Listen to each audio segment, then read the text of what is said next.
निकालो जी। क्लास 9 था ना, चैप्टर 1 रिवीजन कर लीजिए पूरा।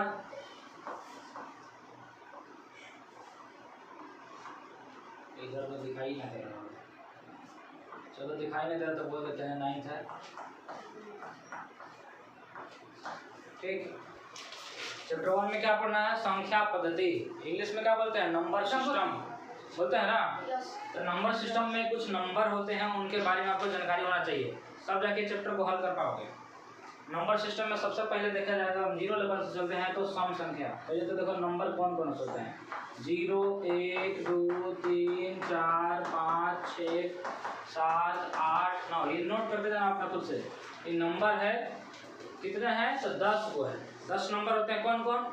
0, 1, 2, 3, 4, 5, 6, 7, 8, 9, 10। 10 तो इसमें जोड़ के बन जाता है 9 तक। ठीक है। अब जितने भी बड़े से बड़ी संख्या होते हैं, ये छोटे छोटे संख्या को इन्हीं के सहारे आप लिखते हैं। ये सबसे छोटी इकाई है। ठीक, तो इनको आप याद रखिएगा। अब इनमें से कई प्रकार के संख्याएं बढ़ती है, ठीक ना, उनके बारे में जानते हैं। तो सम संख्या कौन कौन है देखते हैं।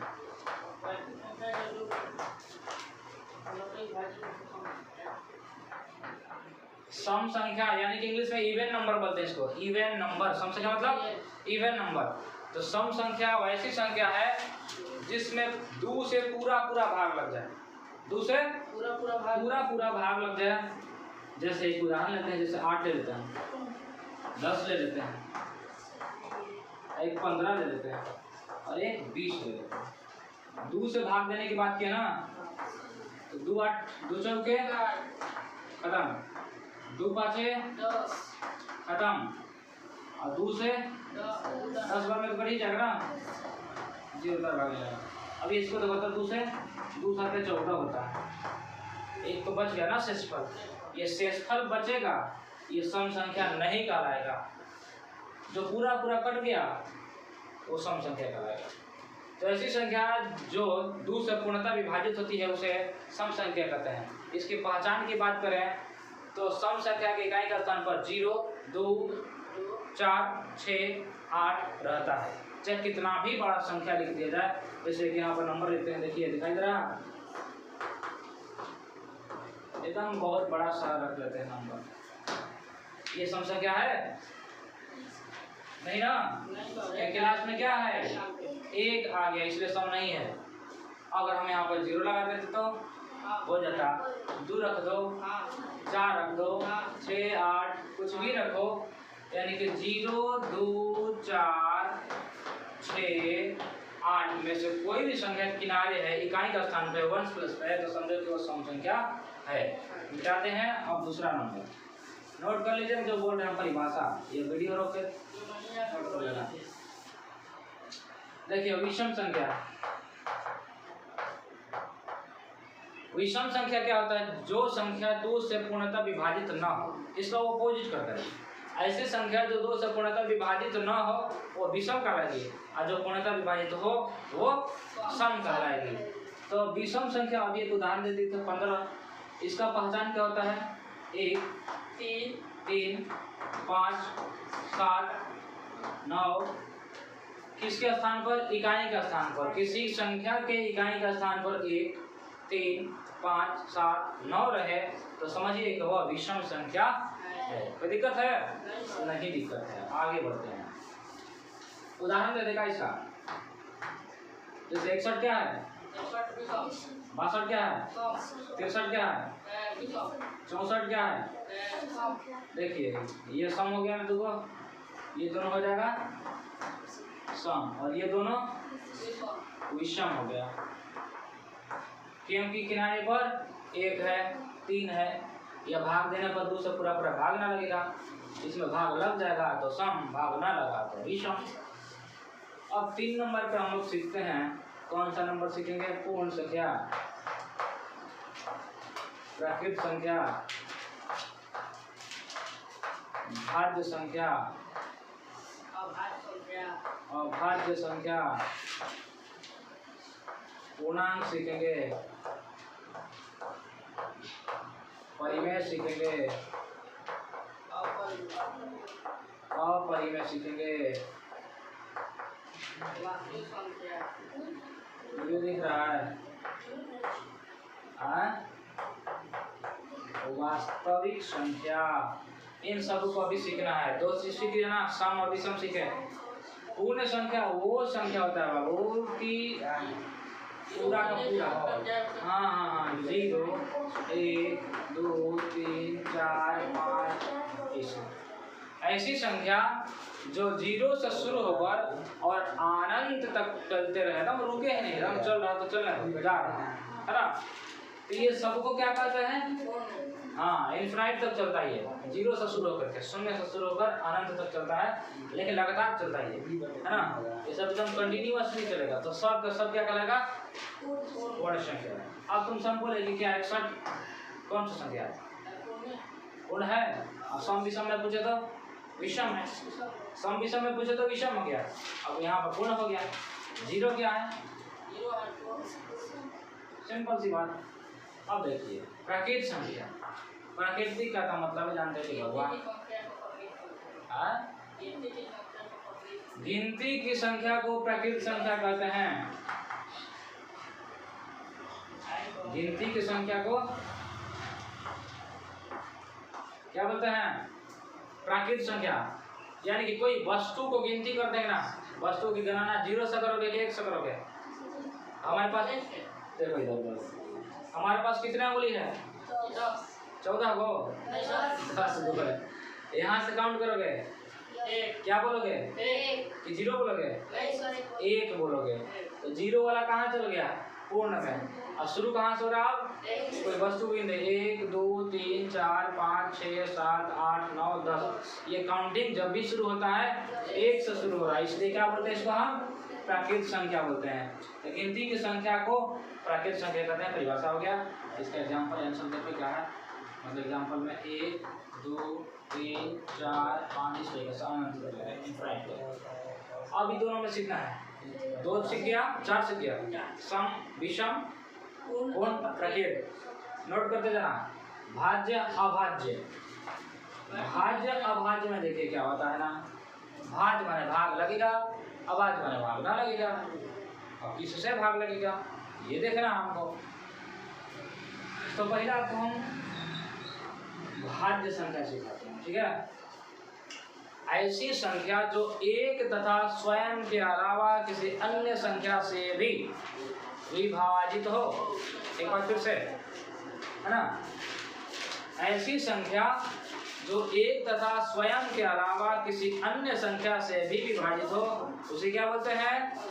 भाज्य संख्या बोलते हैं। अब कुछ हम संख्या इसमें लिख रहे हैं, ऐसा ही लिखना है। 1 2 3 4 5 6 7 8 9 10 11 डॉट डॉट डॉट। हमको सीखना अभी कौन सा? भाज्य सीखना है ना? तो भाज्य में देखिए क्या होता है। हम क्या बोल रहे थे कि एक तथा स्वयं के अलावा किसी अन्य संख्या से विभाजित होना चाहिए। इसको तो हटा दो, क्योंकि देखो एक, अरे एक ही बात हुआ ना। इसमें देखो 1 से भाग लगा और 2 से। एक तथा स्वयं के अलावा किसी अन्य संख्या से भी विभाजित हो। अब देखिए यहाँ पर 3 से क्या नहीं, क्या चल रहा है? चल रहा है सर, वो जो परिमेय पूर्णांक दिख रहा है। अच्छा कोई बात नहीं, समझ देखो ये क्या है ना कि 1 से भाग लगेगा और जितना है उतना ही से। कोई तीसरा आइए नहीं रहा। देखो एक पेड़ में 2 ही फल लग रहा, देखो तो तीसरा है नहीं है। लेकिन यहाँ से देखिए 1 और स्वयं से 1 तथा स्वयं से मैंने अपने आप 1 तथा स्वयं के अलावा किसी अन्य संख्या से भी विभाजित हो, वैसी संख्या को क्या बोलते हैं? भाज्य संख्या बोलते हैं। तो समझ लो कि 4 से शुरू हुआ, ये तीनों पीछे वाला को छोड़ देना है। अब कोई पूछेगा ना कि भाज्य संख्या सबसे छोटी भाज्य संख्या कौन है? 4 है। सबसे छोटी भाज्य संख्या 4 है, ठीक है? तो 4 से ही शुरू करना। अब इसके बाद तुम चेक करते जाना 5 है क्या? क्यों नहीं है? क्योंकि एक से भाग लग गया और स्वयं 5 से भाग लग गया, और किसी से तो नहीं लग रहा भाग। 6 है क्या? कौन कौन कैसे? थोड़ा सा बहुत और पूछोगे। 1 मिनट। हाँ जी, भाज कर दीजिए। 4 हो गया, 6 हो गया, 7 नहीं होगा ना, सब लिख देते फिर दिखा देता है, ठीक है ना। 8 9 10, अब तो समझ ही जाएगा। ये 4 होगा, 1 से, स्वयं से, और इसके अलावा एक अन्य 2 से, 1 से, 6 से, 2 से, 3 से भाग लग रहा ना। तो इस समझो ये भी है। ये थोड़ा देखो तो 1 से और स्वयं से, इसके अलावा कोई है तो समझो कि नहीं। 8 क्या होगा बाबू? भाज्य। 9 क्या होगा? भाज्य, क्योंकि 1 से, 9 से, 4 से, हम 9 की बात कर रहे हैं। 1 से, 3 से, 9 से, 8 का जगह 1 2 4 और 8 10 इसी तरीके से हो जाएगा, लेकिन 11 नहीं होगा, क्योंकि 11 में 1 से तथा 10 भाग होगा। तो समझ लीजिए कि जो 1 तथा स्वयं के अलावा भाग लग रहा है वो भाज्य कर रहा है, और जो 1 तथा स्वयं के अलावा किसी अन्य संख्या से विभाजित नहीं होती है उसे अभाज्य कहते हैं। तो अभाज्य तो पहचान लोगे ना आप। देखो 1 तथा स्वयं के अलावा किसी अन्य संख्या से भाग नहीं लगा है तो अभाज्य, इसमें भाग लगा है तो भाज्य, इसमें भाग लगा है भाज्य, इसमें भाग लगा है भाज्य। अब आपसे पूछेगा क्या 1 है क्या अभाज्य, तो बोलेगा नहीं है। शुरू होता है कहाँ से? 2 से। तो 1 तथा स्वयं के अलावा किसी अन्य संख्या से विभाजित नहीं हो रहा। अब बोलो 1 क्यों नहीं बोल रहे हैं? तो देखो क्यों नहीं बोल रहे, 1 भी वही है और स्वयं भी वही है, तो एक ही आदमी को 2 बार बोलने की क्या जरूरत है, इसलिए इसको शामिल इसमें नहीं किया गया है। यहाँ से शुरू होता है। ये क्या है? सम संख्या भी है, अभाज्य भी है। तब पूछा जाता है कि एक सम अभाज्य संख्या कौन है? आपको जवाब देना है 2 है। सम भी है, अभाज्य भी है, ठीक है। सबसे छोटी यही है शुरू। सम, विषम, भाज्य, अभाज्य, पूर्ण, पूर्णांक, सीख है ना। अच्छा, प्राकृत और पूर्ण सीखे हैं। प्राकृत पूर्ण सीखे, प्राकृत सीखे, भाज्य सीखे, अभाज्य सीखे। अब बारी है पूर्णांक की। चलिए पूर्णांक बता रहे हैं। पूर्णांक में देखिए, पूर्णांक वो चीज है कि दुनिया में जो संख्या है माइनस वाला प्लस वाला। अच्छा, 6ठा क्लास में आप संख्या रेखा पढ़ेंगे, पहले संख्या रेखा आपको पढ़ा देते हैं, डिवीजन करा देते हैं। मान लो कि यहाँ पर 0 है, तो 0 के दाहिना साइड प्लस वाला होता है, होता है। और 0 के पहले लेफ्ट बायां में माइनस होता है, होता है। तो आपको इसमें जवाब देना है कि 0 सहित ऋणात्मक तथा धनात्मक संख्याओं को क्या बोलोगे? 0 सहित धनात्मक तथा ऋणात्मक संख्याओं को ऋणात्मक हो गया ना, यहाँ से आता है ये वाला, और यहाँ से हो गया धनात्मक, और ये हो गया 0। तो बोल सकते हैं 0 सहित ऋणात्मक तथा धनात्मक संख्याओं के समूह को या संग्रह को क्या बोलते हैं? पूर्णांक बोलते हैं, ठीक है। इन शब्दों को क्या बोलिएगा आप? पूर्णांक। तो अभी तक जितना भी संख्या सीखे वो सब पूर्णांक था। उसमें क्या बढ़ा दीजिए? माइनस वाला बढ़ा दीजिए, सब क्या कराएगा? पूर्णांक कराएगा, ठीक है। सीख गए? इसका एग्जाम्पल दे सकते हैं -1, -2, -3, 0, 1, 2, 4, 5, 8, कुछ भी लिखो ना, लगातार लिखो, कोई दिक्कत नहीं है। माइनस प्लस सब एक में मिला कर लिख दो। समझ में आया? पूर्णांक किसे कहते हैं? अब इसको हो गया। अब आते हैं परिमेय के बारे में कि परिमेय संख्या क्या होता है, ठीक है ना। परिमेय संख्या किसे कहते हैं जी? वैसी संख्या जो कि P/3 के रूप में लिखा जाएगा यहाँ पर अभाज्य संख्या। सुनिए, ऐसी संख्या बोल रहे हैं परिभाषा, ऐसी संख्या जिसे P/Q के रूप में लिखा जा सके, ऐसी संख्या जिसे P/Q के रूप में लिखा जा सके तथा P और Q कोई सह अभाज्य संख्या हो और Q बराबर नहीं हो 0 के, हाँ Q नॉट इक्वल 0, तब उस संख्या को क्या बोलेंगे? परिमेय संख्या बोलेंगे। फिर से परिभाषा बोलते हैं कि ऐसी संख्या जिसे P/Q के रूप में लिखा जा सकता हो, जहाँ P तथा Q कोई सहअभाज्य संख्या है और P नॉट इक्वल 0, उसे क्या बोलते हैं? परिमेय संख्या बोलते हैं। ठीक है, परिमेय संख्या का उदाहरण देख लीजिए, दिखाते हैं आपको उदाहरण। 4 के बटा में 5, 7 के बटा में 9, 8 के बटा में 4, 4 के बटा में 5, ये सभी क्या है जी? ये सभी के सभी बटा में दिख रहा तो परिमेय है। अच्छा, क्या बटा में नहीं दिखेगा तो परिमेय नहीं रहेगा क्या? ये है क्या? है? हाँ है, क्योंकि इसके सभी के बटा में 1 छुपा हुआ है, सबके बटा में 1 छुपा हुआ है, सबके बटा में 1 छुपा है, छुपा है ना? Yes sir. तो क्या बोलोगे? ये भी परिमेय है। अच्छा, तुम लोग बताओ कि 0 है कि ना? हाँ है। क्यों है? इसके बटा में 1 लिख सकते हैं, 1 छुपा है, इसके बटा में 1 छुपा है, ठीक ना? इसलिए हम क्या कर सकते हैं कि 0 भी परिमेय, सब के सब परिमेय है। ठीक है, तो परिमेय कौन नहीं है? देखिए कौन नहीं है, क्या लिख रहे हैं? क्या ये परिमेय है? ये परिमेय है क्या? ये परिमेय है क्या? ये परिमेय है क्या? देखिए ये परिमेय है कैसे? क्योंकि इसका वर्गमूल 4 आ जाएगा, इसीलिए परिमेय है। रूट के अंदर रह जाएगा, वो परिमेय नहीं बन सकता है, ये अपरिमेय कहलाएगा, ये अपरिमेय कहलाएगा। ठीक है, ऐसी संख्या जिसे P/Q के रूप में लिखा जा सके, जहाँ P तथा Q कोई सहअभाज्य संख्या है और Q इज नॉट इक्वल 0, उस संख्या को क्या बोलते हैं? परिमेय संख्या बोलते हैं। चलिए अब आगे बढ़ते हैं अपरिमेय की ओर। अपरिमेय भी हल्का सा समझा ही दिया है।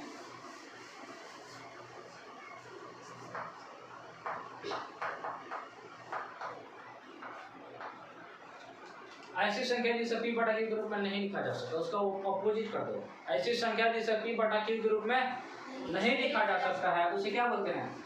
अपरिमेय।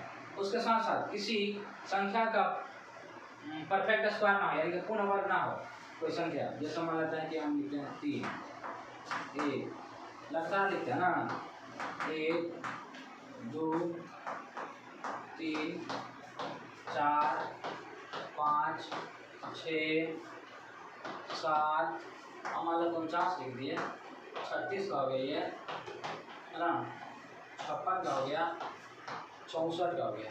अब बताइए कि क्या इसका वर्गमूल निकलता है? 1, इसका वर्गमूल नहीं निकलेगा, इसका नहीं निकलेगा, इसका निकल करके 2 बन जाएगा, इसका छोड़ दो, इसका भी छोड़ दो, इसका भी छोड़ दो, इसका 7 हो जाता है, इसका 6 हो जाता है, इसका छोड़ दो नहीं निकलेगा, इसका 8 निकलेगा। तो जिनका जिनका वर्गमूल निकल गया, ये ऐसे भी रहेगा ना यहाँ भी, तो इसको क्या लिखोगे आप? यह एक परिमेय संख्या है। यह क्या है? परिमेय है, परंतु इसका वर्गमूल नहीं निकल रहा है, इसका नहीं निकल रहा है, तो क्या बोलेगा? यह एक अपरिमेय संख्या है, यह एक अपरिमेय है, यह एक अपरिमेय है, परंतु ये परिमेय है, ये अपरिमेय है। आप जानेंगे, है ना? इसके अलावा और क्या पहचान होती है? देखिए अपरिमेय की, अपरिमेय की पहचान यहाँ देते हैं। मान लेते हैं कि कोई संख्या है, इसे 9.00100100001 ऐसे डॉट लगा रहा है, मतलब कि एक ही संख्या है यहाँ पर, एक बार में 1 0, फिर 1, फिर डबल हो गया, फिर 1, फिर 3 बार आ गया, फिर 1, आगे 4 बार आएगा, फिर 1, इसी फॉर्म में आगे बढ़ते जाएगा। तो समझ लो कि ये संख्या अपरिमेय है। परंतु इसी फॉर्म में एक और होता है जो बहुत कंफ्यूजन में डाल देता है, क्या ये परिमेय है कि अपरिमेय है? बताइए तो, ये परिमेय है। Yes sir. क्यों? क्योंकि यहाँ पर देखिए 9.555। अभी आगे अगला समझ में आप इसको बदलिएगा, बटा में कैसे बदलता है। ये एक ही चीज बार बार आएगा तो परिमेय है, यहाँ बदल के आएगा तो अपरिमेय है। इसका आंसर अगर परिमेय में बदलना चाहते हैं तो 9.5 जो लिखा दिख रहा है ये, इसको सब हटा दीजिए और क्या लिखेगा इसके बदले में 9 लिखेगा। इसमें से घटाया भी जाता है, ये अगला चैप्टर में बताएंगे, अभी हल्का फुल्का करके इसको लिखा जा सकता है बटा, ठीक है। इसमें बड़ी लंबी बात है। अब क्या है कि वास्तविक है। Yes sir.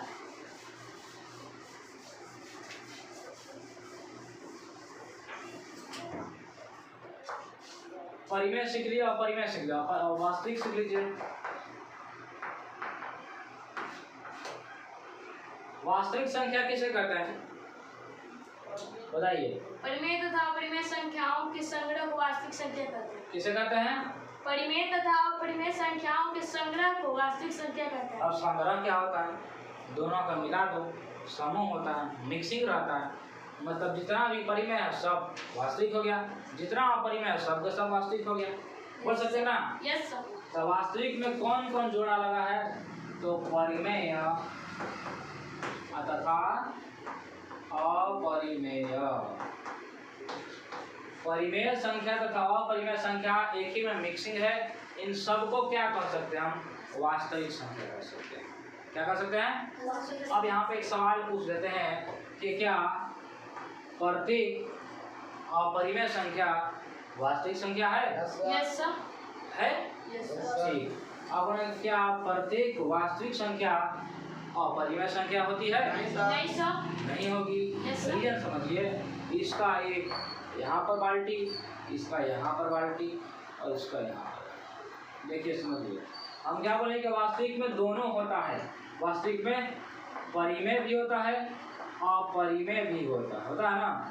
परिमेय भी होता है और अपरिमेय भी होता है। इसमें सिर्फ परिमेय वाला लिखते हैं, ठीक है ना? परिमेय में तो आप जानते हैं कि 1/2 हो जाएगा कि ना? 100/7 हो जाएगा और 4 हो गया परिमेय में। इसमें निकाल के देखो अपरिमेय कौन कौन है जी? अपरिमेय इसमें है √5 और √3। अब सवाल क्या पूछे थे कि क्या सभी अपरिमेय वास्तविक होता है? तो जितना भी अपरिमेय इसमें दिख रहा नहीं वाला दोनों इसमें है, हाँ Yes, वास्तविक है। अब पूछेंगे क्या सभी परिमेय वास्तविक है? हाँ है। देखो यहाँ पर भी है, यहाँ भी है, वास्तविक है ना? अब हम पूछेंगे कि क्या सभी वास्तविक संख्या टोटल क्या परिमेय है? नहीं सर। अपरिमेय है? नहीं सर। नहीं है, क्योंकि देखो ये दोनों तो हो गया, तो ये दोनों कहाँ जाएगा? ये दोनों जाएगा परिमेय में, इसलिए बोलेंगे कि नहीं। और ऐसा ही सवाल आपको आप एग्जाम्पल में शुरू होने वाला है। संख्या खत्म होता है, नंबर खत्म होता है, इसको बढ़िया से समझ लीजिएगा और आगे अगला वीडियो में बताया जाएगा। बंद कीजिए इसको।